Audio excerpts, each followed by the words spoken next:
A great revolution, एक महान क्रांति। यह एक ऐसी क्रांति थी जिसे हिंदुस्तान की आज़ादी का एक पहला प्रयत्न कहा जा सकता है।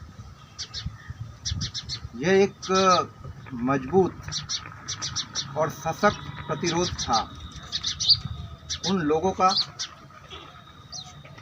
उन जमीन से जुड़े हुए लोगों का जो ब्रिटिश शासन व्यवस्था से परेशान थे। एक ऐसी व्यवस्था जो मूल रूप से उनका शोषण करने के लिए बनाई गई थी। यानी हिंदुस्तान में जो ब्रिटिश तंत्र था, कॉलोनियल सिस्टम, वो किसी भी प्रकार से हिंदुस्तान के फायदे के लिए नहीं था। अंग्रेजों ने इस देश को अपने लाभ का जरिया बनाया, न केवल हिंदुस्तान को अपितु पूरे यूरोप में, जहाँ जहाँ अंग्रेजों ने अपनी औपनिवेशिक गतिविधियाँ प्रारंभ की, जहाँ जहाँ उन्होंने अपनी कॉलोनीज कायम की, उन्होंने उन तमाम कॉलोनीज का प्रयोग, चाहे वे अफ्रीका के उपनिवेश हो, चाहे एशिया में भारत है, श्रीलंका है, इन तमाम जगहों के उपनिवेश हो, इन तमाम जगहों का प्रयोग अंग्रेजों ने केवल अपने फायदे के लिए किया। वे यहाँ का कच्चा माल, रॉ मटेरियल यहाँ से ले जाते थे हिंदुस्तान से, और वहाँ से तैयार माल को वापस भारत में आकर बेचा करते थे, क्योंकि उनकी नज़र में भारत न केवल कच्चे माल की प्राप्ति का स्रोत था, बल्कि उनके द्वारा निर्मित माल को बेचने का भी जरिया था। इसीलिए पूरी दुनिया की नज़र हिंदुस्तान के ऊपर टिकी रहती थी। आज के दौर में भी लोगों को हिंदुस्तान का बहुत बड़ा मार्केट दिखता है, तो उस दौर में भी इन लोगों को मार्केट दिख रहा था। तो शुरुआती दौर में ईस्ट इंडिया कंपनी हिंदुस्तान में एक व्यापारिक कंपनी के रूप में आई। जब ईस्ट इंडिया कंपनी के प्रतिनिधि हॉकिंस और थॉमस रो 1608 के आसपास जहांगीर के दरबार में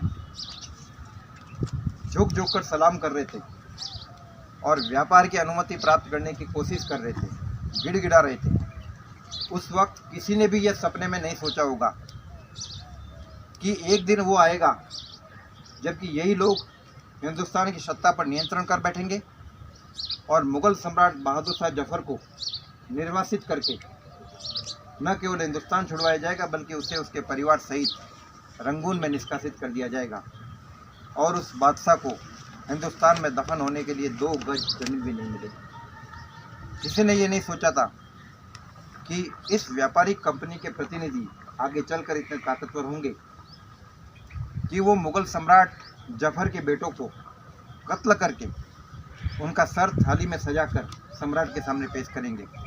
उस वक्त एक ईस्ट इंडिया कंपनी का कैप्टन हुआ करता था, कैप्टन हडसन। हडसन ने एक कैवलरी फोर्स बना रखी थी घुड़सवारों की, जिसका नाम ही उसने रख रखा था हडसन कैवलरी। हडसन हॉर्स के नाम से वो जाना जाता था। तो इसी कैप्टन हडसन ने मुग़ल सम्राट के बेटों का, शहजादों का सर काटकर, 3 शहजादों का सर काटकर मुग़ल सम्राट के सामने पेश किया। तो कहने का मतलब है कि ये एक बहुत बड़ी प्रक्रिया थी जिसके द्वारा अंग्रेजों ने हिंदुस्तान के ऊपर धीरे धीरे अपना नियंत्रण कायम किया। मैं आपसे बात कर रहा हूँ 1857 की क्रांति के बारे में, और इतिहास में एक मूल तथ्य ये काम करता है कि किसी भी घटना के पीछे, किसी भी कार्य के पीछे कोई ना कोई कारण जिम्मेदार रहता है। तो 1857 के पीछे एक बहुत बड़ी प्रतिक्रिया जिम्मेदार थी। 1857 का विद्रोह एक ऐसा विद्रोह था जो कि एक दिन में नहीं होता, या एक दिन की प्रतिक्रिया का वो नतीजा नहीं था, बल्कि यह विद्रोह ऐसा विद्रोह था जिसके पीछे बहुत सारे कारण काम कर रहे थे। तो अभी मैंने पहले आपको जो पहला कारण बताने की कोशिश की, दैट वाज इकोनॉमिक कॉज, यानी जिसको हम कह सकते हैं आर्थिक कारण।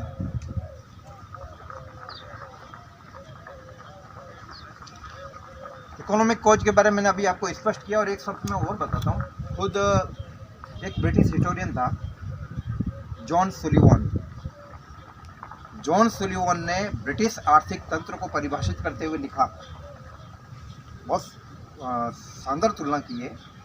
वो ये कह रहा है कि हमारा तंत्र, यानी ब्रिटिश आर्थिक तंत्र, एक स्पंज की भांति काम करता है। कौन होता है ना स्पंज, एक स्पंज की भांति काम करता है जो गंगा किनारे की उपजाऊ वस्तुओं को सोख कर इंग्लैंड में टेम्स नदी के किनारे निचोड़ देता है। यानी कहने का मतलब कि रिसोर्सेज हिंदुस्तान के, स्पंज की खासियत होती है, स्पंज में आप जैसे इस जगह का पानी भरी है, पानी सोख लेगा। अब उस पानी को आप ले जाके बॉम्बे भी निचोड़ दो, आप ले जाके चाहे उसको अफ्रीका में भी निचोड़ दो, तो दैट मीन्स ये कि हिंदुस्तान के रिसोर्सेज वहाँ पर जा रहे हैं, इंग्लैंड में टेम्स नदी के किनारे जा रहे हैं। तो कह रहे कि हमारा सिस्टम ही इसी प्रकार से काम करता है। सूती वस्त्र उद्योग, जिसके बारे में एक बार पूरी दुनिया में हिंदुस्तान का नाम था, सूती वस्त्र उद्योग को तबाह कर दिया गया और वे कारीगर जो कि बेहतरीन कपास बुनते थे उनके अंगूठे कटवा दिए गए। वे किसान जो कि कपास का प्रोडक्शन करते थे उनसे ज़बरदस्ती एक एग्रीमेंट के ऊपर साइन कराए गए अंग्रेजों के द्वारा कि तुम एक फिक्स रेट के ऊपर ही हमें सामान बेचोगे और यदि इससे ज़्यादा रेट तुमने लिया तो हम तुम्हारे खेत बर्बाद कर देंगे, तुम्हें जेल में डाल देंगे। वो कहता है कि बहुत कम है तो और कम कर देते थे उसको। तो परिणाम ये हुआ कि कारीगरों को एक तो अंगूठे कट गए, दूसरी बात है कि कारीगरों को, भारतीय कारीगरों को सूती वस्त्र तैयार करने के लिए कोई कच्चा माल नहीं मिला। कपास जो चाहिए होता था, कपास इंग्लैंड जाने लग गया। तो जब उनको नहीं मिला तो उन्होंने धीरे धीरे करके अपना व्यापार वाणिज्य उन्होंने ठप कर दिया। तो इतिहासकार कार्ल मार्क्स का नाम सुना होगा, एक आर्थिक चिंतक थे बहुत बड़े जर्मनी के और भौतिक द्वंद्वात्मक थ्योरी के प्रतिपादक थे, मार्क्सिस्ट थ्योरी। तो उन्होंने अपने विवरण में लिखा है कि हिंदुस्तान जो किसी समय में दुनिया का सबसे बड़ा सूती वस्त्र निर्यातक होता था, लेकिन अब वह सूती वस्त्र का आयात करने वाला देश बन गया। ब्रिटिश सिस्टम ने हिंदुस्तान के चरखों को तोड़ डाला है, ब्रिटिश आर्थिक इकोनॉमी को नष्ट कर डाला है। तो अभी मैंने इस लेक्चर को मैं कई भागों में बांट के आपको बता रहा हूँ। तो पहले लेक्चर में मैंने आपको बताए आर्थिक कारण जो किस प्रकार से जिम्मेदार थे लोगों में आक्रोश पैदा करने के लिए। सीधी सी बात है कि एक थ्योरी मानकर चलिए आप कि लोग कमर पर लात बर्दाश्त कर लेंगे, आप उनकी कमर पे लात मारेंगे बर्दाश्त कर देंगे, लेकिन आप उनके पेट पे अगर लात मारेंगे, यदि आप उनके रोजी रोटी पर लात मारेंगे तो वो किसी भी सूरत में बर्दाश्त नहीं कर सकेंगे। इसलिए आर्थिक कारण सबसे महत्वपूर्ण कारण बना 1857 के विद्रोह का।